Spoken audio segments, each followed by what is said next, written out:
نحمدہ ونصلی علی رسولہ الکریم اما بعد فاعوذ باللہ من الشیطان الرجیم بسم اللہ الرحمن الرحیم وقالوا لولا انزل علیہ آیات من ربہ قل انما الآیات عند اللہ وانما انا نذیر مبین اولم یکفہم انا انزلنا علیک الکتاب یتلی علیہم ان فی ذلک لرحمۃ وذکریٰ لقوم یؤمنون قل کفیٰ باللہ بینی و بینکم شہیدا یعلم ما فی السماوات والارض والذین آمنوا بالباطل وکفروا باللہ اولئک هم الخاسرون ویستعجلونک بالعذاب ولولا اجل مسمی لجاءہم العذاب وَلَيَأْتِيَنَّهُمْ بَغْتَةً وَهُمْ لَا يَشْعُرُونَ يَسْتَعْجِلُونَكَ بِالْعَذَابِ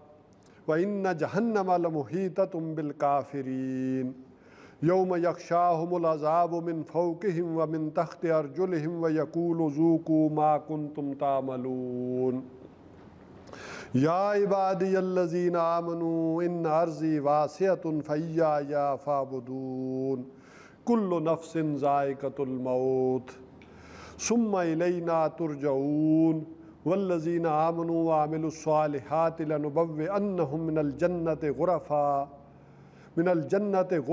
تجری من تحتها الانہار خالدین فیہا نعم اجر العاملین الذین صبروا وعلی ربہم یتوکلون وکأی من دابۃ لا تحمل رزقها اللہ یرزقها وإیاکم وهو السمیع العلیم صدق اللہ العظیم رب اشرح لی صدری ویسر لی امری واحلل عقدۃ من لسانی یفقہوا قولی آمین یا رب العالمین۔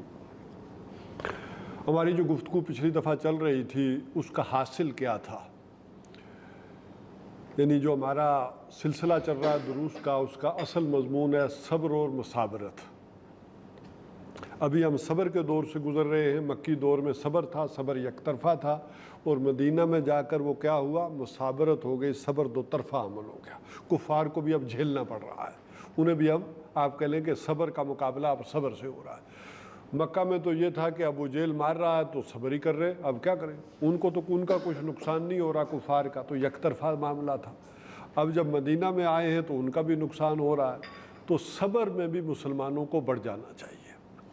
اب اس میں صبر کے حوالے سے بات جو اس وقت تک گفتگو ہو چکی تھی، یعنی جو پچھلی گفتگو کی صرف بات کر رہا ہوں، وہ یہ تھا کہ تمہارے لیے صبر کا سب سے بڑا ذریعہ ہے تعلق مع اللہ۔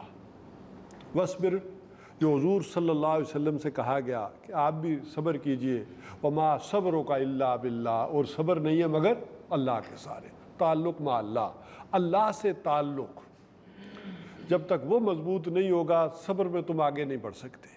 اور اس کا ذریعہ جو ہم نے پڑھا وہ تین چیزیں آ گئی تھیں ہمارے سامنے۔ نمبر ایک، اللہ سے پھر جڑنے کا طریقہ قرآن، وہ آ گئی تھی بات کہ اس کی تلاوت کرتے رہا کرو، اس کے ساتھ جڑے رہا کرو۔ یہ وہ رسی ہے جو اللہ اور تمہارے مابین ہے، جس کا ایک سرا تمہارے ہاتھ میں ہے اور ایک سرا اللہ کے ہاتھ میں۔ نمبر دو، نماز، یہ ہے صبر کا ذریعہ، اللہ سے جڑنے کا اور اس کا تعلق کا ذریعہ۔ اور تیسری چیز آئی تھی وَلَذِكْرُ اللَّهِ أَكْبَرُ، اور اللہ کا ذکر، اس کی یاد دہانی، وہ ذکر۔ اب وہ ذرائع ذکر کیا ہے، ذکر کا مفہوم کیا ہے، یہ ساری ہم اس وقت گفتگو کر چکے ہیں۔ تو یہ تین چیزیں وہ ہیں، قرآن، نماز اور ذکر، جو اللہ سے تعلق کا ذریعہ ہے۔ اب دوسری چیز جو ہماری پچھلی گفتگو میں آئی تھی، بلکہ یہ تو میں اس سے پچھلی گفتگو میں چلا گیا شاید، پچھلی گفتگو میں ہمارے سامنے یہ بات آئی تھی کہ مخالفین سے تمہارا رویہ نرمی والا اور شائستگی والا ہونا چاہیے، اور حکمت کے ساتھ ہونا چاہیے، اور خاص کر اہل کتاب سے، ان سے گفتگو کرتے ہوئے، ان سے بات کرتے ہوئے تم مشتعل نہ ہو، متشدد نہ ہو۔ اسی سے بات کے اندر جو ہے وہ ایک ہوگا، اسی سے نتیجہ خیزی پیدا ہوگی، اور بات اگر ان سے کرنی ہے تو کسی مشترکہ بات سے شروع کرو، کامن پوائنٹ سے بات کو آگے بڑھو۔ ان کے اور تمہارے درمیان بے شمار کامن باتیں ہیں، تو جب بھی ان سے گفتگو کرو یا کسی سے بھی گفتگو کرو تو ہمیشہ اس بات سے جو ہے وہ نہ آغاز کیا کرو کہ جو تمہارے اور ان کے درمیان مخالفت والی ہے، بلکہ اگر تم نے دعوت دینی ہے، تم اللہ کے داعی ہو، اللہ کا پیغام پہنچانا ہے، تو بات ہمیشہ کامن پوائنٹ سے شروع کیا کرو۔ اور اسی میں ایک ضمنی طور پر یہ بات آئی تھی کہ تم یہ نہ کہو کہ یہ قرآن ہماری ہی کتاب ہے یا یہ ہم ہی پر اترا ہے، یہ اللہ تعالیٰ کا ایک سلسلہ رہا ہے، اللہ کی کتابیں پہلے بھی آتی رہی ہیں، تورات بھی اللہ کی کتاب ہے، انجیل بھی ہے، زبور بھی ہے، تو یہ بالکل کوئی تم ہی ایکسکلوسیو نہیں ہو، اس انداز میں اپنے آپ کو نہ پیش کرو، بلکہ اللہ تعالیٰ کے اس پیغام کو پیش کرو کہ حضرت آدم علیہ السلام سے لے کر یہ سلسلہ آیا ہے اور اب یہ اس کا آخری مرحلہ ہے، اس انداز میں جو ہے وہ بات کو لے کر چلو۔ تو یہ وہ بات سمجھائی گئی تھی کہ جو تم پر اترا ہم اسے بھی مانتے ہیں، اور جو ہم پر نازل ہوا ہے اس پر بھی ہم ایمان رکھتے ہیں۔ کیوں کہ یہ سلسلہ ہے اللہ تعالیٰ کا جو چلا آتا جا رہا ہے، اور تمہیں بھی اسی سلسلے میں آگے بڑھنا چاہیے، تم رک کیوں گئے ہو؟ تو یہ بات تھی کہ جو اس وقت تک ہم سمجھ چکے تھے۔ اب یہ جو آخری ان تینوں رکوعوں میں 25 آیات ہیں، ان میں 10 آیات تو وہ ہیں کہ جو مسلمانوں سے خطاب ہے، اور 12 آیات میں مشرکین سے، اور 13 آیات اور 2 آیات وہ ہیں کہ جن کا رخ دونوں طرف آ جائے گا۔ اس وقت تک کی یعنی جو حاصل کلام تھا وہ ان 3-4 باتوں میں آ گیا۔ اب آگے چلتے ہیں۔ اب یہ جو بات آ رہی تھی وہ چل رہی تھی، بلکہ میں پچھلی آیات پڑھ دیتا ہوں۔ وَمَا كُنْتُ تَتْلُو مِن قَبْلِهِ مِن كِتَابٍ وَلَا تَخُطُّهُ بِيَمِينِكَ إِذًا لَّارْتَابَ الْمُبْطِلُونَ بَلْ هُوَ آيَاتٌ بَيِّنَاتٌ فِي صُدُورِ الَّذِينَ أُوتُوا الْعِلْمَ وَمَا يَجْحَدُ بِآيَاتِنَا إِلَّا الظَّالِمُونَ۔ یہ آخری آیت تھی جو ہم نے پچھلی دفعہ پڑھی تھی، کہ اصلاً میں یہ حضور صلی اللہ علیہ وسلم سے نشانی مانگ رہے ہیں کہ آپ کی رسالت کی نشانی کیا ہے۔ جو سابقہ انبیاء کو یا دیے گئے بار بار معجزے کی آیت، ابھی یہ گفتگو یہ سلسلہ چل رہا ہے، ایک آیت اس کی ہم نے پڑھ لی تھی اور اب آگے یہ سلسلہ چلے گا کہ آپ معجزے کیوں نہیں دکھاتے؟ باقی رسولوں کو جیسے معجزے دیے گئے، آپ کو کیوں نہیں معجزے دیے جا رہے؟ آپ بھی کوئی معجزے دکھائیں۔ تو اس میں جو بات سمجھائی جا رہی تھی، جہاں ہم نے کلام ختم کیا تھا کہ عقل کے اندھو نہ سمجھو، تمہارے لیے اس سے سب سے بڑا معجزہ، اس سے بڑا معجزہ کیا ہو سکتا ہے کہ ایک امی شخص جو ہے وہ اتنا بڑا کلام پیش کر رہا ہے، جس نے ساری زندگی کوئی لکھنے کا کام نہیں کیا، کوئی اسی طرح کوئی پریکٹس نہیں کی، کوئی خطبات دیتا رہا ہو، کوئی آپ کہہ لیں مشاعروں میں شرکت کرتے رہے ہوں، معاذ اللہ محمد الرسول اللہ صلی اللہ علیہ وسلم، یا اور کوئی اس طرح کی کوئی ایکٹیویٹی تمہارے سامنے نہیں ہے، تو ذرا عقل کے ناخن لو اور دیکھو اور سوچو کہ ایک وہ شخص جس نے ساری زندگی کو ایسا کام نہیں کیا، تمہارے سامنے اتنا بہترین کلام تمہاری ہی زبان میں پیش کر رہا ہے، تو سب سے بڑی دلیل تو یہ آ گئی تمہارے لیے۔ تو اگر شک کرنے والوں کے لیے شک کا کوئی امکان ہی پیدا ہوتا تھا تو وہ یہ تھا۔ یہی وجہ ہے کہ آپ کی رسالت کی سب سے بڑی گواہی کیا ہے؟ قرآن۔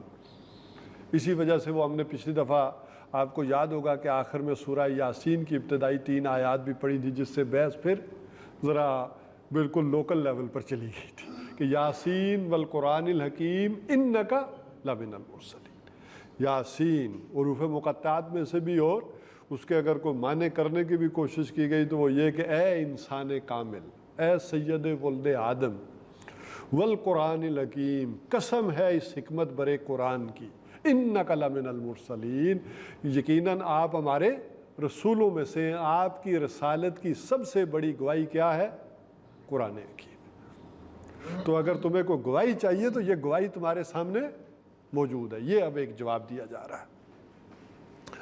اب یہ تو وہ جواب ہے کہ جسے ہم کہیں گے نا 3 طریقوں سے بات سمجھائی جاتی ہے، موعظت کے ذریعے سے، موعظہ حسنہ، حکمت کے ذریعے سے، اور پھر مجادلے کے ذریعے۔ تو ہر انداز میں جو ہے اللہ تعالیٰ بات سمجھا رہے ہیں کہ ایک تو عقلی اور علمی اور حکمت کے طور پر سمجھا رہے ہیں کہ اگر سوچو، غور کرو، عقل پر اگر پردے نہیں پڑ گئے تو یہ قرآن حکیم سب سے بڑی گواہی ہے۔ اب جو جواب منہ بند کر دینے والا ہے وہ کیا ہے جو جواب دیا گیا؟ اب ظاہر ہے کچھ لوگ اس انداز میں بھی نہیں سمجھتے، نہ غور کرتے ہیں، تو یہ کہتے ہیں کہ وَقَالُوا لَوْلَا أُنزِلَ عَلَيْهِ آيَاتٌ مِّن رَّبِّهِ۔ ہم اس کی تو بات ہی نہیں کر رہے، ہم تو کہہ رہے ہیں کہ آپ پر اللہ کی طرف سے جیسے وہ حصی معجزے آتے تھے انبیاء پر جو محسوس ہو سکے، دیکھ سکے، وہ عصا ہو، وہ کوئی مردہ زندہ ہو رہا ہو، کوئی چشمہ نکلے، کوئی اونٹنی نکلے پہاڑ سے، تو وہ کیوں نہیں آئے؟ تو ہم تو اس طرح کی بات کر رہے ہیں۔ اس کا پھر جو جواب دیا گیا، قل انما الآیات عند اللہ، اے نبی آپ ان سے کہیے یہ ساری کی ساری نشانیاں کس کی طرف سے ہیں؟ اللہ کی طرف سے۔ کسی نبی کے کوئی بس میں نہیں تھا کہ وہ اپنی طاقت پر یا اپنے بل پر کوئی معجزہ دکھاتا رہا ہو۔ یہ ساری نشانیاں کون دکھاتا رہا ہے؟ اللہ تعالیٰ دکھاتے رہے۔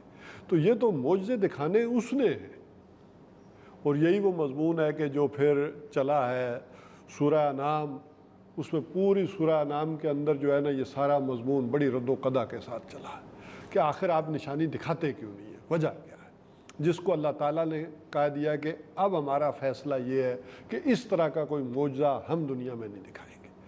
وہ ابھی نوع انسانیت ابھی بچپنے میں تھی، عہد طفولیت میں تھی، اس وقت ہم انہیں معجزے دکھا دیا کرتے تھے۔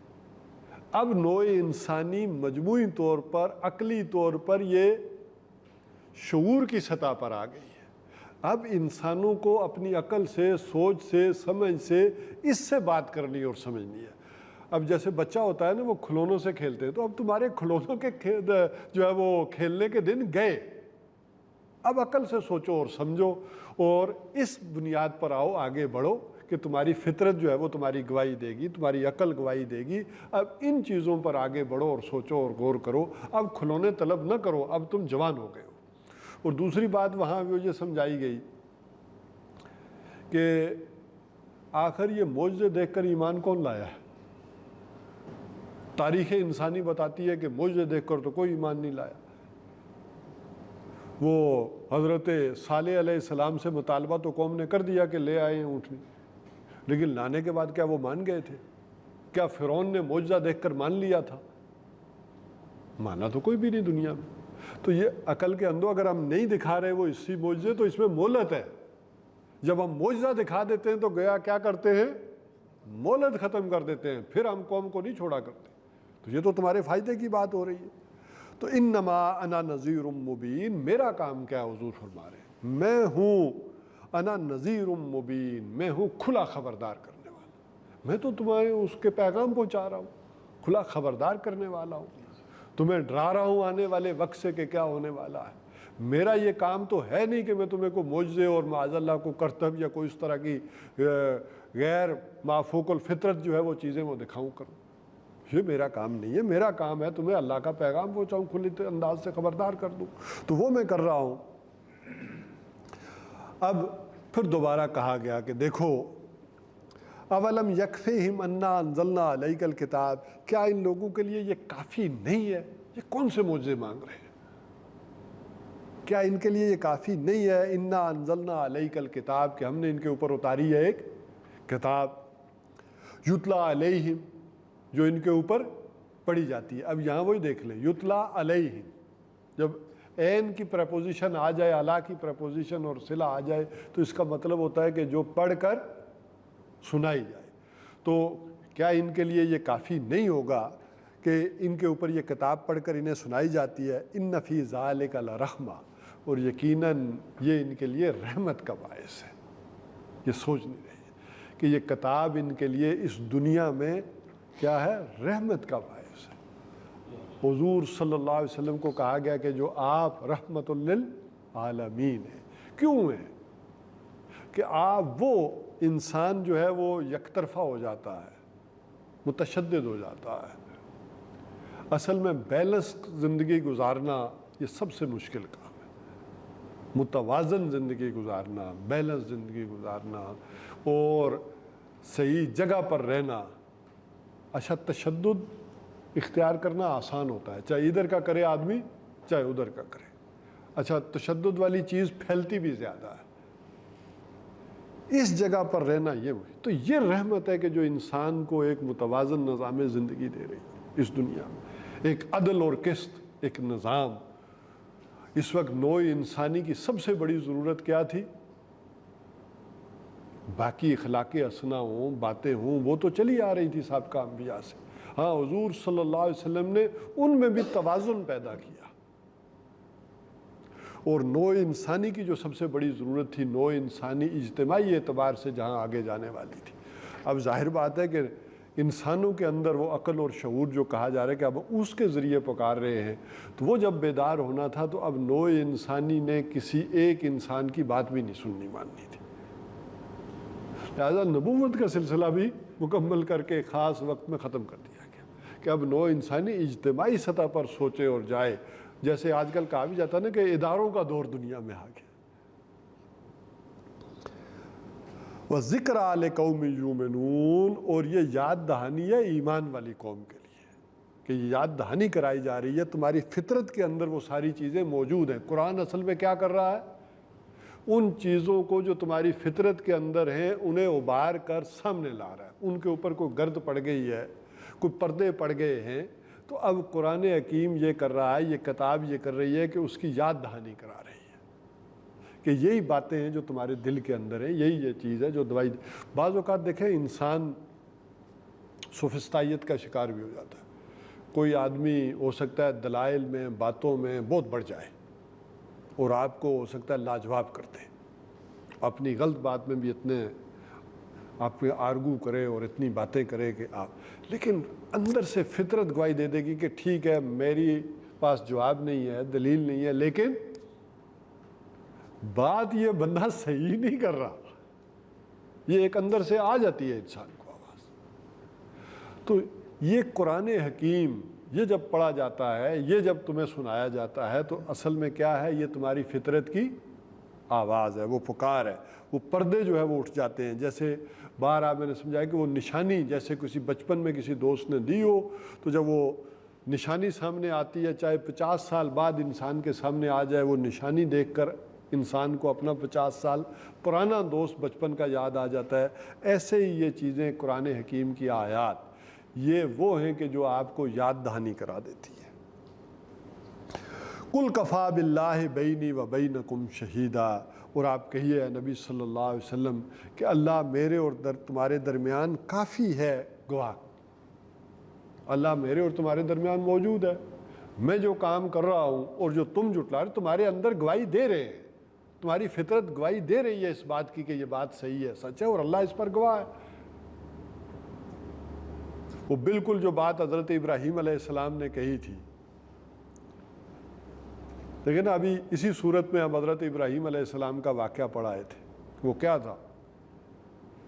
وہ بالکل ان شارٹ میں دوبارہ دہرا دیتا ہوں۔ جب وہ گئے کسی میلے ٹھیلے میں سارے باہر، تو حضرت ابراہیم علیہ السلام نے کہا میری کوئی طبیعت لگتا ہے کہ کوئی ٹھیک نہیں ہے، وہ رکے گئے اور پھر بعد میں انہوں نے سارے بتوں کو توڑ دیا اور بڑے بت کے سامنے وہ کلاڑا بھی رکھ دیا اور اس کے کندھے پر ٹانگ دیا اور چلے گئے۔ اب جو کوہرام مچا ہوگا وہ سارے آئے کہ کس نے کیا یہ ہمارے معبودوں کے ساتھ، تو کس نے کہا ابراہیم ایک نوجوان ہے وہ جو ایسی باتیں کرتا رہتا، لاؤ اس کو لوگوں کے سامنے، اے ابراہیم کیا تو نے یہ کیا ہمارے معبودوں کے ساتھ؟ تو حضرت ابراہیم علیہ السلام نے کیا کہا؟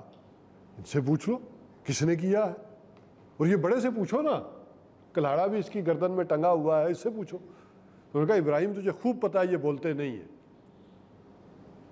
تو حضرت ابراہیم علیہ السلام نے کیا کہا؟ تف ہے اور تم پر اور تمہارے معبودوں پر جن کو خود تراشتے ہو اور جو بول بھی نہیں سکتے انہیں مانتے ہو۔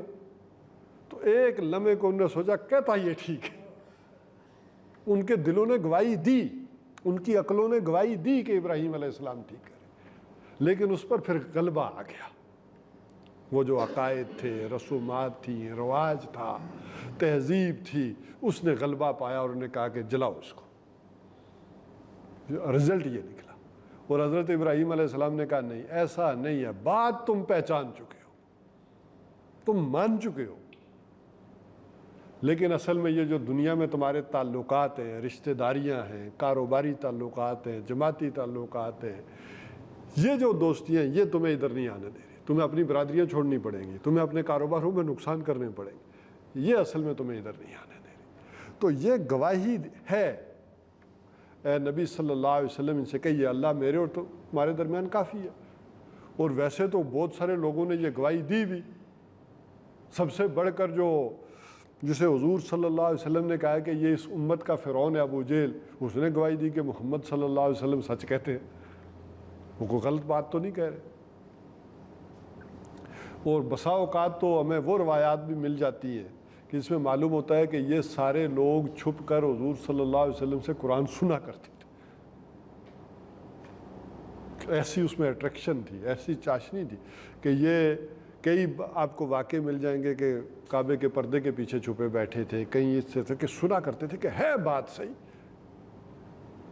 اور اس میں نے وہ آپ سے بات کی تھی کہ بے شمار لوگ ابھی بھی آپ کو گواہی والے مل جائیں گے کہ جو آپ کو بتائیں گے کہ جب یہاں سہارنپور میں یا ادھر یہ تقاریر ہوتی تھیں یا درس قرآن ہوتے تھے, نہرو ہوں, گاندھی ہوں, ان کے بڑے بڑے لیڈر وہ سنتے تھے آ کر. مفتی جمال الدین صاحب نے فیصل آباد کے تھے, مجھے بتایا ان کے بیٹے سے, چونکہ میں نے فقہ پڑھی تھی, تو انہوں نے کہا کہ کتنی بار میں نے دیکھا کہ نہرو چادر اوڑھے ہوئے ہمارے ساتھ بیٹھا ہوتا تھا, سنتا تھا. اور آپ کو اس کی وہ جو اس نے سوانح عمری لکھی ہے وہ کیا ہے, حق کی تلاش کہ کیا ہے, اس میں واقعات بھی لکھے کہ یہ ہوا یہ ہوا. پھر اسی میں وہ کہتا ہے کہ بہرحال اس کی وہ ایک تفصیل ہے کہ ہم اپنے اصل کی طرف نہ جا سکے, اور جو اصل ہندو مذہب تھا وہ کیا تھا, گم ہو گیا. کتنی کوششیں اپنچند نے کی, اسی طرح وہ بیچ میں درمیان میں کرشن مہاراج, یہ سب نے کوششیں کی, لیکن ہم اصل کی طرف نہ مڑ سکے, اور وہ ساری چیزیں تباہ و برباد ہوتی چلی گئی. اور پھر اس نے ایک جگہ وہ لکھا ہے کہ مولانا حسین یا ابوالکلام آزاد نے بلکہ لکھا, انہوں نے کہا کہ ابوالکلام آزاد کے بارے میں کہ ابوالکلام کو کہا کہ ایسا مسئلہ ہے کہ آپ ہمارے درمیان ہوتے ہیں تو ذہنی طور پر تو ہم مطمئن ہوتے ہیں, یعنی دلیل میں اور چیزوں میں, لیکن یہ جو حسین احمد مدنی آتے ہیں کبھی کبھی تو ہمیں دل میں بڑا سکون ہوتا ہے, ایک روحانیت سی محسوس ہوتی ہے, قلبی طور پر ہم ان سے مطمئن ہو جاتے ہیں, دل ہمارا اطمینان پکڑتا ہے. تو کچھ چیزیں تو ہیں اندر انسان کے جو گواہی دیتی ہے. تو بہرحال وہ ابوالکلام بھی بڑی چبھتی ہوئی باتیں تو کر لیتے تھے. ان سے کسی نے پوچھا کہ آپ کانگریس میں اور یہ مسلمان یہ, تو اس نے کہا جہاں تک پرائرٹی کا تعلق ہے میں گاندھی کے مقابلے میں ایک فاسق و فاجر مسلمان کو ترجیح دوں گا. اچھا یہ بات اس گاندھی کو لگی تھی بڑی, اور اس پہ چھ گوئیاں بھی ہوئی, لیکن یہ معاملہ تو تھا, گواہیاں اندر سے آتی تھی. اور جیسے میں نے کہا ابو جیل نے گواہی دی, ابو سفیان نے گواہی دی, کیسر کے سامنے جو ہے وہ کہا کہ میں نے چاہا کہ کسی طرح جھوٹ بول دوں, لیکن میری عزت اور غیرت نے گوارا نہیں کیا کہ ایک سردار ہو کر جھوٹ بولے گا. تو اس انداز میں چلا. اچھا گاندھی کے تو جبکہ معمولات میں تھا کہ وہ روزانہ ڈیلی قرآن حکیم کی تلاوت کیا کرتا تھا, اتنا اسے اس سے کوئی آخر کوئی حاصل تو ہوتا ہوگا نا. اور وہ بھی کوئی اب معاملہ نہیں رہا کہ جب وہ ان کی وزارتیں اور حکومتیں بنی ہیں تو اس نے جو پہلا خط لکھا ہے پورے ہندوستان میں وزرائے اعلیٰ کو, تو اس نے کیا لکھا اس خط میں, بلکہ شروع یہاں سے ہوتا ہے کہ میں تمہارے سامنے ابو بکر اور عمر کی مثال پیش کرتا ہوں کہ اللہ نے اگر ہمیں وہ موقع دیا ہے حکومت کا, ہماری پارٹی جیت گئی ہے, تو ہمیں مثال کون سی قائم کرنی چاہیے, ابو بکر اور عمر کی. تو اللہ گواہ ہے. یعلم ما فی السماوات والارض, وہ جانتا ہے جو کچھ کے آسمانوں میں اور زمین میں ہے. والذین آمنوا بالباطل وکفروا باللہ, اور وہ لوگ جو ایمان لاتے ہیں جنہیں یقین ہے کفر کے اوپر, باطل کے اوپر, وکفروا باللہ, اور اللہ کا انکار کرتے ہیں. یا اللہ کی یہاں کفر لغوی معنوں میں لیں گے تو ناشکری کرتے ہیں, اللہ کا شکر ادا نہیں کرتے. یہ نعمت جو اللہ تعالیٰ نے انہیں نعمت ہدایت دی ہے, انسان کو ذہنی الجھنوں سے نکالا ہے. اولئک هم الخاسرون, تو یہ وہ لوگ ہیں جو خسارہ پانے والے ہیں. اس میں بالکل وہی بات آ جائے گی شروع والی کہ اس سارے کو بالکل اس سے بھی پچھلا درس, 2 درسوں کی باتیں تو میں نے کر دی. تیسرے جو اس سے پہلے درس تھا اس کا نٹشل کیا تھا کہ دعوت بلا شبہ دیں, ہائر لیول پر دیں, صحیح دیں, لیکن اس میں ایک توازن یہ ہو کہ اس سے بڑے لوگوں کے اندر ان کا جو ایک حق ہے ڈیفیکٹو آ کے انہیں دیں, لیکن اس سے ان کے اندر غرور اور تکبر نہ پیدا ہو جائے کہ شاید ہم نہیں آئیں گے تو کیا نہیں ہوگا. اور اسی طرح جو اہل ایمان ہیں جو آپ کے ساتھ چل رہے ہیں ان کے اندر احساس محرومی نہ پیدا ہو. اور تیسری چیز کیا دیکھیں کہ وہ دعوت ڈیگریڈ نہ ہو. وہ پیغام اتنا بلند اور اونچا ہے اس قرآن حکیم کا کہ اس کی عزت، اس کا وقار، اس کلام کا بھی لحاظ رکھے. تو بہرحال یہاں اگلی بات جو آ رہی، اب ایک اور بات آ گئی. یہ تو تھی آپ کی نبوت اور رسالت پر وہ جو باتیں کر رہے تھے، مانگ رہے تھے کہ معجزہ لائیں، کو دکھائیں. اب ایک اور جو بات تھی وہ یہ تھی کہ آپ کہتے ہیں کہ عذاب آئے گا، عذاب آئے گا، میری بات نہ مانی تو مارے جاؤ گے. اب اگلا اعتراض یہ تھا مشرکین کا کہ وہ عذاب آپ لے کیوں نہیں آتے. اب یہاں کہا گیا کہ دو عذاب آتے ہیں، ایک عذاب آتا ہے دنیا میں اور ایک عذاب آتا ہے آخرت میں. ان دو کا تذکرہ آ گیا. تو کچھ لوگوں کا تو یہ خیال تھا کہ وہ آپ عذاب اس دنیا میں لے کیوں نہیں آتے. ایک ہے کہ وہ جب آئے گا آخرت میں تو دیکھ لیں گے. تو ان دونوں عذابوں کا تذکرہ جہاں پر اس انداز میں آیا. سوال یہ تھا کہ وہ آپ عذاب لے کیوں نہیں آتے. اچھا، اس میں اب جو بات آئی، پہلے عذاب جو دنیا میں آتا ہے اس کا ایک سوال اٹھ رہا ہے. وَيَسْتَعْجِلُونَكَ بِالْعَذَابِ، یہ آپ سے جلدی مانگ رہے ہیں، جلدی مچا رہے ہیں عذاب کی. وَلَوْلَا أَجَلٌ مُّسَمًّى، اور اگر نہ ہوتی ایک مدت جو طے ہو چکی تھی، لَجَاءَهُمُ الْعَذَابُ، تو آ جاتا ان کے اوپر عذاب. اب یہاں ایک بات سمجھ لیں کہ اللہ تعالیٰ ہر امت کو کوئی نہ کوئی مہلت دیتا ہے. جب کسی رسول کو بھیجتا ہے تو ساتھ ہی ہر امت کی ایک اجل، ایک مہلت جو ہے وہ مقرر کر دی جاتی ہے. عام طور پر قاعدہ کلیہ یہ رہا ہے کہ 1001 برس اللہ تعالیٰ مہلت دیتے رہے. ہر امت کو اتنا معاملہ چلتا رہا ہے اس کا. اچھا، اسی میں جب نبی موجود ہوتا تھا تو اس وقت کی بھی ایک مہلت ہوتی تھی کہ کب عذاب آنا ہے، اس قوم کی مہلت کتنی ہے. ایک وہ پوری امت کی اور ایک اس وقت رسول کی. تو یہاں اس کا تذکرہ ہو رہا ہے کہ جب رسول آتے تھے تو ایک ٹائم پیریڈ ہوتا تھا کہ اتنا اس امت کو مہلت مل رہی ہے، اتنا ایک وقت اسے جو ہے وہ دینا ہے. اچھا، اس میں ہوتا تھا کہ ہو سکتا ہے کہ جیسے کہا گیا کہ اہل ایمان اور رسول وقت کے پکار اٹھے کہ کب آئے گی متى نصر اللہ، کب آئے گی اللہ کی مدد. آخری ابو جہل جو ہے وہ کیا کر رہا ہے، کس طرح حضرت سمیہ کو اس نے شہید کر دیا ہے، کیسے خباب ابن ارد کو جو ہے وہ انگاروں پر لٹایا جا رہا ہے. تو آخر آئے گی کب مدد، عذاب کب آئے گا.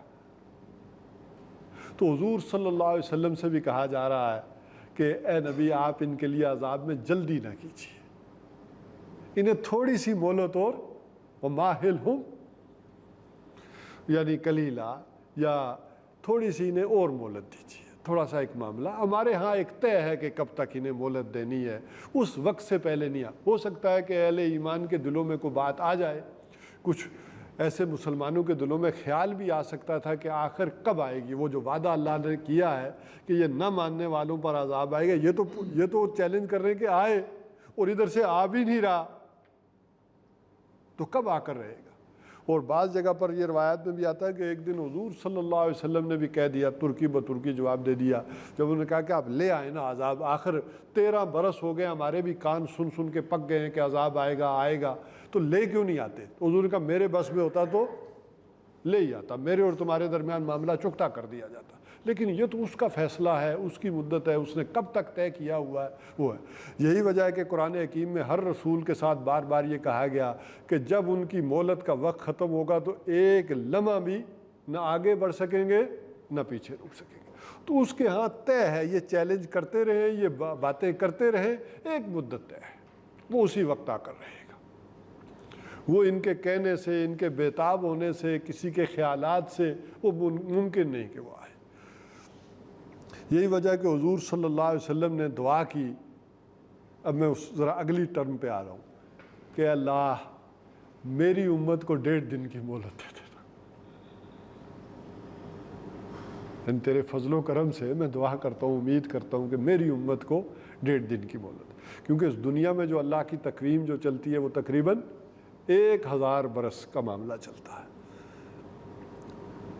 اور اسی کو بنیاد بنا کے اکبر کو بھی پٹی پڑھائی تھی ابو الفضل اور فیضی نے کہ 1000 برس کی تقویم اب ہو گئی ختم، اب نیا دین آنا چاہیے، دین کا معاملہ مکمل ہوا۔ تو یہ اس طرح کی ساری باتیں اسی انداز میں چلتی، لیکن حضور حافظ ابن حجر عسقلانی علیہ رحمہ نے ان جیسی ساری روایات کو جمع کر کے جو نتیجہ نکالا ہے کہ امت مسلمہ کی عمر بھی تقریباً 1500 کے لگ بھگ رہے گی،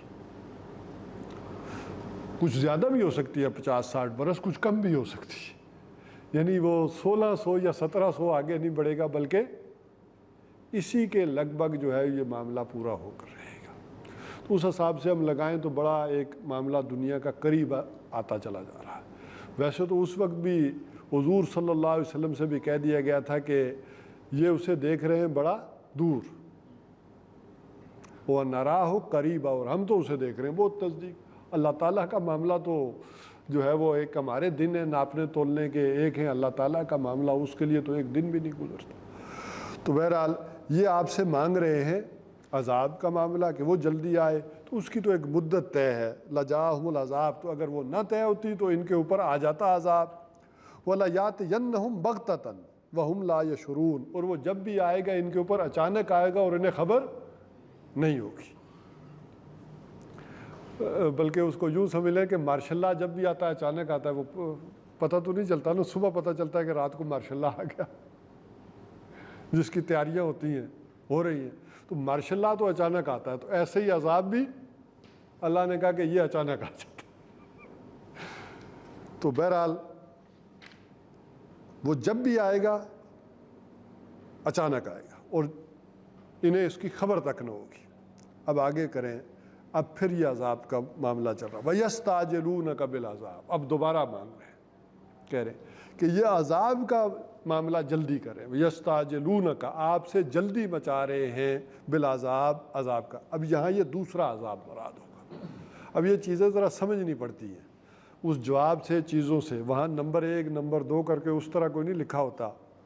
وَإِنَّ جَهَنَّمَ لَمُحِيطَةٌ بِالْكَافِرِينَ، اب یہ ذرا اس سے اندازہ ہوا کہ یہ اس عذاب کی بات ہو رہی ہے۔ ایک عذاب ہوا ہے کہ جو رسولوں کو نہ ماننے کی پاداش میں وہ قطع دابر القوم الذین ظلموا، جو عذاب استحصال یا جسے کہتے ہیں کہ نسیہ منسیہ کر دینا، ختم کر دینا، یا قطع دابر القوم الذین ظلموا، اس ظالم قوم کی جڑ کاٹ دی گئی۔ اور ایک عذاب آخرت کا، تو یہ اس کے بارے میں پوچھ رہے ہیں۔ وَإِنَّ جَهَنَّمَ لَمُحِيطَةٌ بِالْكَافِرِينَ، اور یقیناً یہ جو جہنم ہے یہ کافروں کا گھیراؤ احاطہ کیے ہوئے ہے۔ یوم یغشاہم العذاب، اور جس دن ان کے اوپر عذاب آئے گا، من فوقہم، ان کے اوپر سے، ومن تحت ارجلہم، اور ان کے پاؤں کے نیچے سے، وَيَقُولُ ذُوقُوا مَا كُنتُمْ تَعْمَلُونَ، اور ان سے کہا جائے گا چکھو، ذوقوا، چکھو، ما کنتم تعملون، جو کچھ کہ تم کرتے رہے ہو۔ اب یہ دونوں عذابوں کے بارے میں کنکلوژن بھی ہو سکتا ہے کہ جب وہ عذاب آئے گا تو ان کے اوپر سے بھی آئے گا، پاؤں کے نیچے سے بھی آئے گا، وہاں جہنم میں اوپر نیچے سب سے آئے گا۔ لیکن سورہ انعام میں یا سورہ روم وغیرہ میں وہاں جو واقعات آئے وہ آیا، اللہ تعالیٰ نے کہا کہ اللہ دنیا میں بھی عذاب کی 3 شکلیں بھیجتا رہا ہے۔ ایک یہ ہے کہ من تحت ارجلہم، جو یہاں کا پاؤں کے نیچے سے عذاب آ جائے، جیسے 2005 میں زلزلہ آ گیا، زمینیں پھٹ جائیں، یا قارون پورے کا پورا اپنے گھر سمیت چیزوں سمیت دھس گیا۔ اور ایک ہے کہ آسمان سے عذاب آئے، بارشیں برسیں، سیلاب آئے۔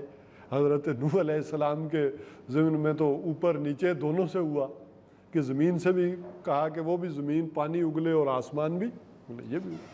اور ایک بڑی شکل جو قرآن حکیم ہمیں بتاتا ہے کہ سورہ سجدہ وغیرہ میں وہ آ جاتا ہے کہ حامیم السجدہ میں، اور اس طرح کے ایک عذاب کی اللہ کی شکل یہ ہے کہ لوگوں کو باہم گروہوں میں تقسیم کر کے ایک دوسرے کی طاقت کا مزہ چکھاتے،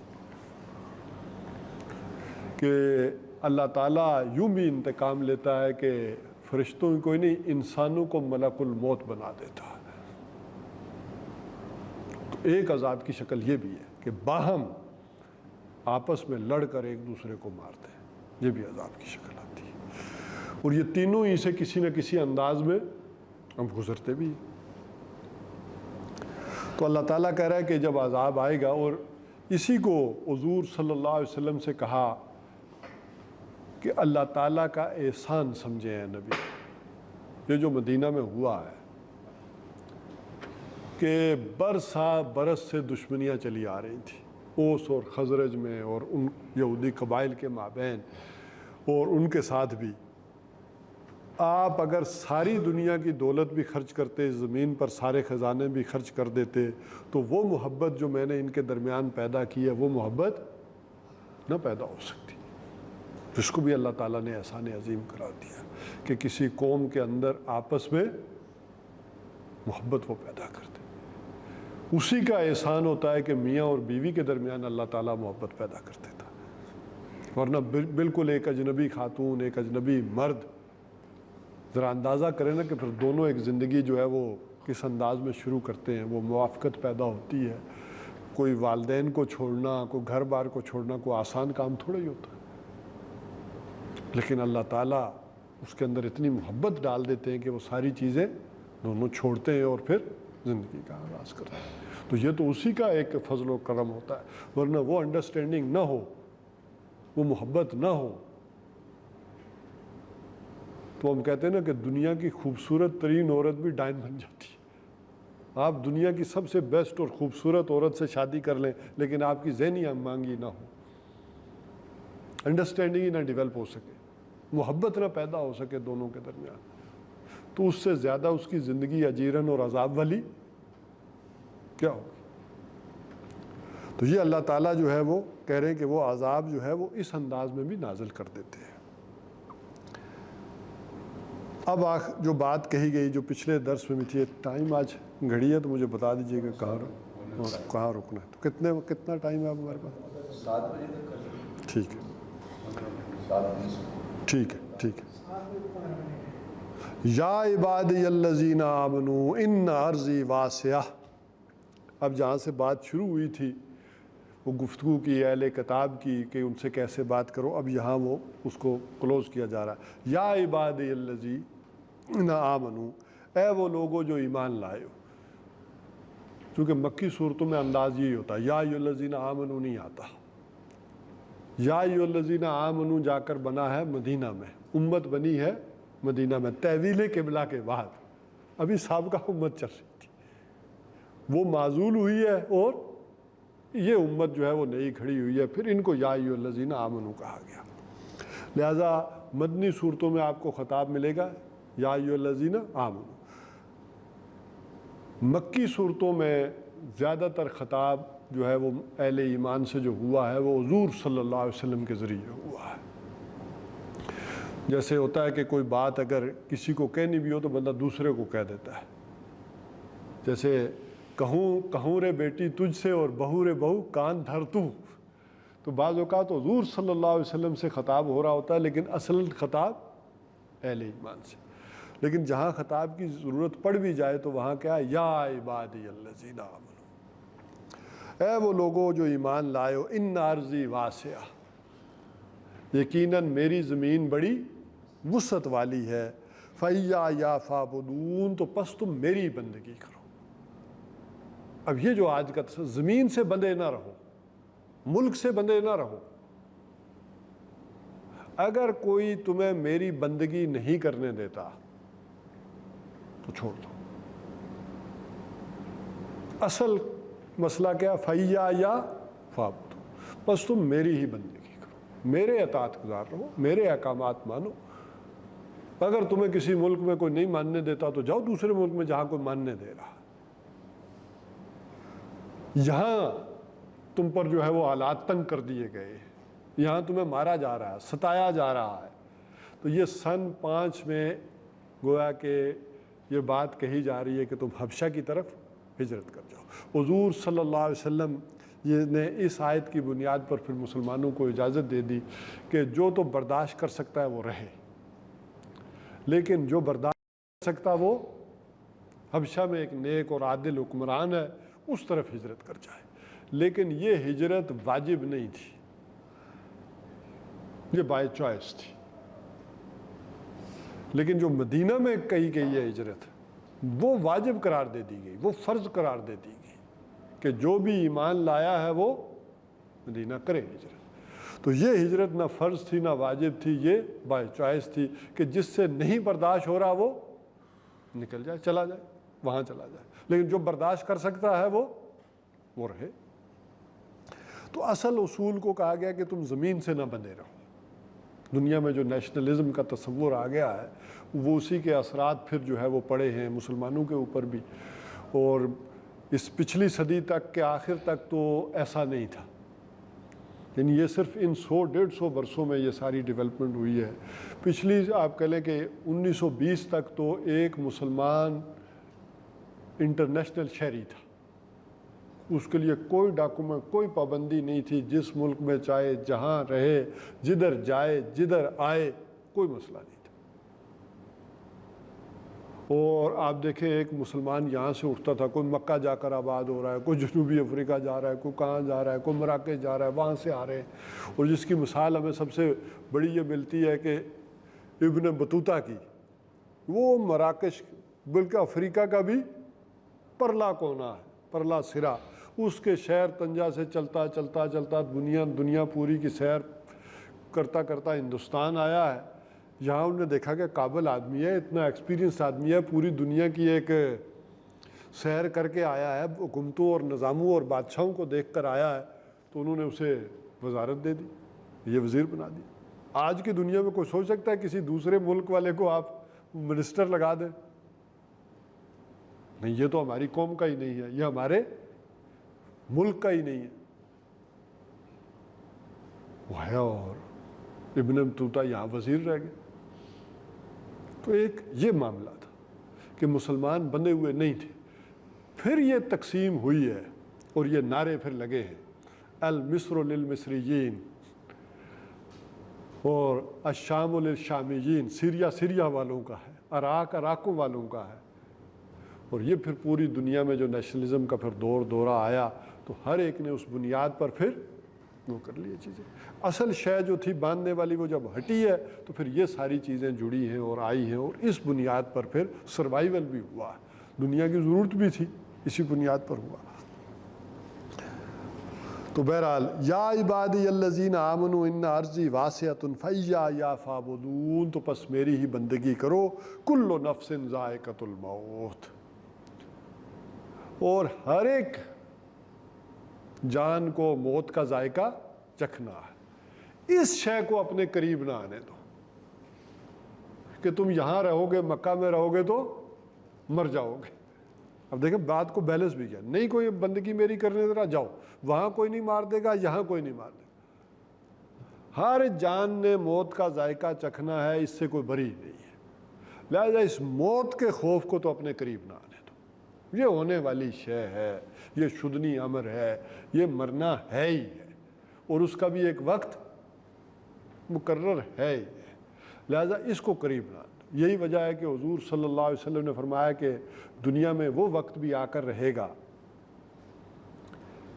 کہ دنیا کی قومیں جیسے دسترخوان پر کھانے کی دعوت دی جاتی ہے، دنیا کی قومیں دعوت دیں گی تمہارے اوپر، یہ میرا ہے، یہ تیرا ہے، وہی جو ابھی بات میں کر رہا تھا، یہ لیبیا وغیرہ یہ اٹالینز کا ہے، ہندوستان جو ہے وہ انگریزوں کا ہے، فلانا جو ہے یہ مصر یہ فرانسیسیوں کا ہے، یہ ساری اسی انداز میں تقسیم ہوگی یہ ساری چیزیں۔ تو صحابہ کرام نے حیران ہو کر پوچھا کہ کیا ہم اس دن بہت تھوڑے ہوں گے جو یہ معاملہ ہوگا کہ دنیا کی قومیں جیسے دسترخوان پر کھانے کی دعوت دی جاتی ہے تمہارے اوپر دعوت دیں گی کہ یہ کس کس کے حصے میں آئے گی، یہ بوٹی کس کے حصے میں آئے گی، یہ ہوگا؟ کہا نہیں، تم بہت کثیر تعداد میں ہو، لیکن تمہیں وہن کی بیماری لگ جائے گی۔ تو حضور صلی اللہ علیہ وسلم سے پوچھا گیا کہ یہ وہن کیا ہے؟ تو فرمایا حب الدنیا و کراہیت الموت، دنیا کی محبت اور موت سے نفرت، موت کو ناپسندیدہ سمجھنا۔ جس قوم کے اندر یہ چیز پھر پیدا ہو جائے گی پھر معاملہ خراب ہو کر رہے گا۔ تو اس موت کے خوف کو اپنے قریب نہ آنے دو، یہ ہونا معاملہ، اور یہ اس وقت پر ہو کر رہے گا۔ ثم الینا ترجعون، اور پھر تم سب کو میری ہی طرف لوٹ کر آنا ہے، یہ معاملہ ہو کر رہے گا۔ اب آگے فرمایا والذین آمنوا وعملوا الصالحات، اصل فیصلہ کن شے بات کیا ہوگی کہ وہ لوگ جو ایمان لائے اور جنہوں نے نیک عمل کیے. اور نیک عمل جیسا کہ میں نے کہا سن 4-5 تک نیک عمل کیا تھا؟ ثابت قدمی اور اس پر جمے رہنا، ڈٹے رہنا. صبر کے معنی ہے جمے رہنا، ڈٹے رہنا. اور زیادہ سے زیادہ یہ تھا، دیکھیں نا اگر میں ڈیٹیل میں بھی گنوں تو سب سے بڑی بات تو یہ تھی کہ جو منہ سے نکالا ہے اس پر ڈٹے رہو. چاہے تمہیں تپتی ریت پر بھی لٹایا جا رہا ہے تو حضرت بلال کیا کر رہے ہیں؟ اخذ اخذ اخذ اخذ، جو مرضی کر لو میں تو یہی کہوں گا، اس سے پیچھے نہیں ہٹوں گا. کہ یہ جو وہ قولوا لا الہ الا اللہ کی بات ہے، یہ اس پر کھڑے رہو، ڈٹے رہو. اب جو ہوتا ہے سو ہو، یہی تمہارا امتحان ہے. جیسے میں نے کہا کہ اصلاً تو امتحان ہوتا ہے انسان کا 2 طرح سے. یہ زندگی دارالامتحان ہے. پہلا امتحان انسان کی عقل اور فطرت کا امتحان ہے کہ ہمیں پہچانا ہے کہ نہیں پہچانا، مانا ہے کہ نہیں مانا، عقل سے فطرت سے یہ گواہی دی کہ نہیں دی. اور جب یہ پہچان لیا ہے تو اس پہچاننے کے نتیجے میں زندگی میں کچھ تبدیلیاں کرنی پڑیں گی، کچھ باتیں ماننی پڑیں گی، کچھ باتیں چھوڑنی پڑیں گی. پھر دوسرا امتحان انسان کے سیرت و کردار کا آتا ہے. اگر پہلے امتحان میں فیل ہو گئے تو کون سا امتحان؟ آپ نے مانا ہی نہیں سیرت و کردار کا، پھر تو کیا ٹیسٹ ہونا ہے.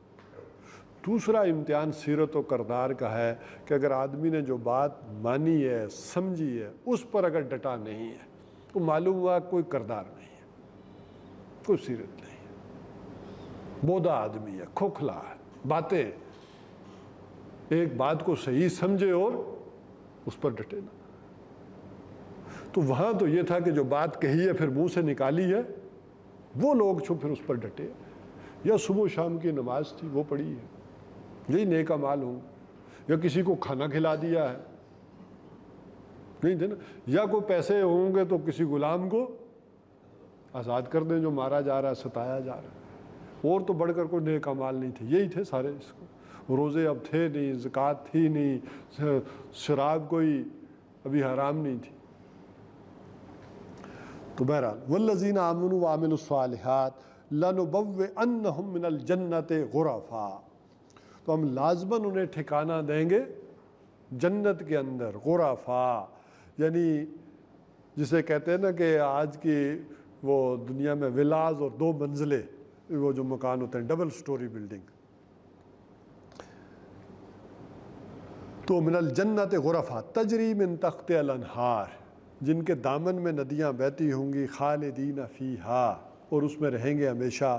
نعم اجر العاملین، تو کیا ہی اچھا بدلہ ہے، عمدہ بدلہ ہے عمل کرنے والوں کے لیے. اور وہاں جو بھی عمل یہی تھا، اس پر جو ڈٹے رہے، کھڑے رہے، ان کے لیے کیا ہی اچھا بدلہ ہے کہ ان کو وہ بالا خانے دیے جائیں گے کہ جن کے دامن میں ایک آئیڈیل سچویشن ہوتی ہے. آپ کو معلوم ہے کہ گھر ہو اور اس کے سامنے سے نہر بھی نکل رہی ہو، پانی ہو، باغات ہوں. تو جو انسان کے ذہن میں کوئی آئیڈیل سچویشن کو فارم ہاؤسز والی اس طرح کی آ سکتی ہے، وہ بتایا کہ وہ بدلہ ملے گا. اور یہ کن لوگوں کو ملے گا؟ الذین صبروا، وہ لوگ جنہوں نے صبر کیا، علی ربہم، اپنے رب کے اوپر، ویتوکلون، اور توکل کیا، بھروسہ اس پہ اوپر کیا. صبر، ڈٹے رہے، جمے رہے اس بات کے اوپر، اور امید بھی اور توکل بھی اس سے رکھا کہ وہی نکالے گا. من یتق اللہ یجعل لہ مخرجا، جس نے اللہ پر توکل کیا، اللہ سے ڈرتا رہا، اللہ اس کے لیے کوئی نہ کوئی راستہ نکال دیتا. اور اسی میں دیکھیں سن 10 میں کیا امکان تھا. محمد الرسول اللہ صلی اللہ علیہ وسلم کے لیے ابو طالب کا انتقال ہو گیا. حضرت خدیجۃ الکبریٰ رضی اللہ تعالی عنہا وہ بھی وفات پا گئی. کوئی سہارا دنیاوی رہا. اپنے طور پر آپ صلی اللہ علیہ وسلم نے سوچا شاید طائف کے سرداروں میں سے تینوں میں سے کوئی ساتھ دیتے. وہاں آپ کے ساتھ ایک دن میں وہ ہو گیا جو مکہ میں 10 برس میں نہیں ہوا تھا. اور واپس بھی مکہ میں داخل ہوئے ہیں تو ایک مشرک کی امان لے کر۔ کہاں سے اللہ تعالیٰ امکان پیدا کرے، کچھ کرے، اور اسی سال پھر آگے کیا ہوا، 6 آدمی مدینہ سے ایمان لے آئے۔ وہ 6 گئے تو اگلے سال 12 آ گئے۔ وہاں حضور صلی اللہ علیہ وسلم مدینہ نہیں گئے، وہاں کو تبلیغ کرنے نہیں گئے۔ اسٹریٹ پریچنگ آپ نے سوائے مکہ کے کہیں نہیں کی جہاں آپ رہتے تھے۔ اور وہاں ان 12 آدمیوں نے ریکویسٹ کی کہ کوئی قرآن پڑھانے والا بھیج دے۔ آپ نے 2 افراد بھیجے اور اگلے سال 72 آ گئے جن کے پھر ہجرت کی بنیاد بن گئی۔ تو ایک توکل اس کے اوپر۔ یہی وجہ ہے کہ سورہ توبہ میں آیا کہ حنین کے دن تمہارے اندر کچھ معاملہ پیدا ہو گیا تھا۔ لو اعجبتکم کثرتکم، تمہیں اپنی کثرت پر بڑا ایک ناز ہو گیا تھا، تعجب ہو گیا تھا، کیونکہ حضور صلی اللہ علیہ وسلم 10,000 کا لشکر لے کر مکہ آئے اور مکہ سے جب نکلے ہیں تو 2,000 وہ بھی شامل ہو گئے، 12,000۔ تو 12,000 کے لشکر کے ساتھ آپ نے جب طائف کی طرف پیش قدمی کی ہے تو کچھ لوگوں کے، سب کے نہیں، جیسے غزوہ احد میں پہاڑی سے اترنے کی غلطی کتنوں نے کی؟ 35 نے۔ جو پیچھے رہ گئے جنہوں نے بات مانی ان میں سے ایک بھی نہیں بچا، اور 70 شہید ہوئے۔ سزا پھر سب کو ملتی۔ تو کچھ لوگوں کے ذہنوں میں یہ خیال آ گیا آج کون ہمارا مقابلہ کر سکتا، آج ہم 12,000 ہیں۔ آنن فانن حوازن کے تیر اندازوں کا حملہ ہوا پہاڑیوں کے اوپر سے، تو 12 کے 12,000 الٹے پاؤں بھاگ گئے۔ علامہ شبلی نے تو لکھا ہے کہ 30-35 افراد رہ گئے تھے۔ بہرحال وہ آواشی میں پھر سید سلیمان ندوی نے صحیح روایات کی بنیاد پر پھر لکھا کہ 300-400 رہ گئے تھے، لیکن 12,000 میں سے 300-400 بھی اندازہ کریں کہ کتنا معاملہ ہوا۔ اور پہلی مرتبہ نبی اکرم صلی اللہ علیہ وسلم پھر اترے گھوڑے سے، اور آپ صلی اللہ علیہ وسلم نے غیر معمولی انداز میں رجز پڑھے کہ انا ابن عبد المطلب لا کذب، انا النبی لا کذب، کہ میں ہوں عبد المطلب کا بیٹا، یہاں موجود ہوں، میں نہیں بھاگا، اور میں نبی ہوں، انا النبی لا کذب، اس میں کوئی جھوٹ نہیں ہے۔ اور تم 12 کے 12,000 میرا ساتھ دو، میں تب بھی نبی ہوں، تم سارے 12 کے 12,000 چلے جاؤ تو میں تب بھی نہیں۔ بہرحال ایک وقتی طور پر آزمائش آئی، پھر پلٹے ہیں سارے، واپس آ گئے، ہو گیا۔ لیکن ایک دفعہ اللہ تعالیٰ نے ایک جھٹکے میں دکھا دیا کہ اصل توکل کس پر ہو؟ اللہ پر۔ لیکن اس کا یہ مطلب نہیں، وسائل و اسباب یہ بھی فرض ہے۔ ایک مسلمان پر عمل کے اعتبار سے جتنا کچھ وہ کر سکتا ہے، پاسبلٹیز ہیں عمل کے اعتبار سے، اعدوا لہم ما استطعتم، وہ سارے کی ساری کرے گا، لیکن ان پر بھروسہ نہیں کرے گا، نتیجہ اللہ پر۔ یہ ہے اس کا۔ تو وہ جنہوں نے صبر کیا اور توکل اللہ پر کیا۔ اب دوسری چیز جو انسان کو پریشان کرتی ہے، یہ اگلی دفعہ پڑھیں گے، اور اس کا میں صرف ترجمہ کر دیتا ہوں تاکہ پھر جب ہم بات شروع کریں تو وہ آگے ہو۔ دوسرا، اس توکل کا آگے کیا جڑتا ہے معاملہ، ایک تو یہاں تک جڑ گیا، ایک یہی آیت پھر آگے کس طرح سے لے کر چلیں گے، جڑیں گے۔ وَكَأَيٍّ مِّن دَابَّةٍ لَا تَحْمِلُ رِزْقَهَا، اور کتنے ہی چوپائے ایسے ہیں کہ لا تحمل رزقها، کہ کوئی بھی ان میں سے اپنا رزق اٹھائے نہیں پھرتا۔ اللہ یرزقها وإیاکم، اللہ ہی ہے جو انہیں بھی رزق دیتا ہے اور تمہیں بھی دے گا، رازق اللہ ہے۔ وَهُوَ السَّمِيعُ العلیم، وہ سب کچھ سننے والا ہے اور جاننے والا ہے۔ اس حوالے سے وہ بات ہوئی کہ ایک تمہیں یہ جو پریشانی رہتی ہے رزق کی، تو تم دیکھو کتنے ہی چوپائے ہیں، بلکہ حضرت مسیح علیہ السلام کے مواعظ میں یہ بڑا مشہور آتا ہے کہ دیکھو وہ جو تمہارا اور میرا آسمانی باپ جو جنگل کی چڑیوں کو دیتا ہے، وہ کیا تمہیں نہیں کھلائے گا؟ کیا تم نہیں دیکھتے کہ کوئی ان میں سے کوئی کھتے بھر کر نہیں رکھتا, کوئی گوڈاؤنز نہیں رکھتا, کوئی ریزرو سٹاک کوئی پرندہ نہیں رکھتا, لیکن صبح سارے خالی پیٹ نکلتے ہیں اور شام کو بھرے پیٹوں کے ساتھ اپنے گھونسلوں میں آتے ہیں. اور تم کیوں لباسوں کی فکر کرتے ہو؟ وہ جس نے جنگل کی سوسن کو جو بہترین لباس دیا ہے, سلیمان اپنی پوری شان و شوکت کے ساتھ ویسا لباس نہیں کر سکا تھا. ذرا دیکھو پرندوں کو کیسے خوبصورت پر اس نے دیے, ذرا جنگل کے ان نرم و نازک پھولوں کو دیکھو کیسے مخملی لباس ہے اور پھول ہیں. چونکہ اس حوالے سے سمجھ لیں کہ حضرت مسیح علیہ السلام کو تماثیل کا بادشاہ کہا جاتا ہے, اور انجیل میں جتنے مواعظ اور تماثیل آئی ہیں کہ یہ کہا جاتا ہے ٹاپ لیول کی چیزیں. چونکہ حضور صلی اللہ علیہ وسلم کے واعظ تو اس طرح ہمارے پاس محفوظ نہیں رہے ہیں. حضور صلی اللہ علیہ وسلم نے بڑے مختصر واعظ بھی کہے ہیں اور طویل ترین واعظ بھی کہے ہیں. یعنی وہ آپ کے واعظ بھی ہیں کہ جو آپ صلی اللہ علیہ وسلم نے فجر کے نماز کے بعد شروع کیا, حتیٰ کہ ظہر ہو گئی, آپ نے ظہر پڑھی اور پھر شروع کیا, یہاں تک کہ عصر ہو گئی, عصر پڑھی اور پھر شروع کیا, اور مغرب کو جا کے ختم کیا. ایسے بھی ملتے ہیں, لیکن چونکہ وہ اس طرح محفوظ نہیں ہو سکے. انجیل کے اندر یہ انجیل کیا ہے؟ انجیل میں یہ تینوں چیزیں مکس ہیں. انجیل میں جو وحی آئی وہ بھی موجود ہے, جو حضرت عیسیٰ علیہ السلام کی سیرت ہے وہ بھی موجود ہے, اور مواعظ بھی موجود ہے. اس کو یوں سمجھ لیں کہ ایک یہ قرآن حکیم ہے, اس کے ساتھ اگر حدیث بھی ہو, اس کے ساتھ آپ کی سیرت بھی ہو تیسری چیز, تو یہ گویا مل جائے تو یہ انجیل ہے. تو حضرت عیسیٰ علیہ السلام کے سیرت, ان کے واعظ اور وحی, یہ تینوں مل کر جو ہے مکس ہو کر انجیل بنتی ہے.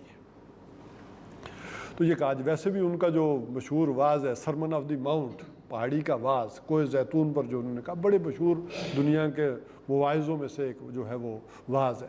تو حضرت عیسیٰ علیہ السلام نے کہا کہ وہ جو جنگل کی گھاس کو جس نے خوبصورت لباس دیا, کیا تمہیں نہیں دے گا؟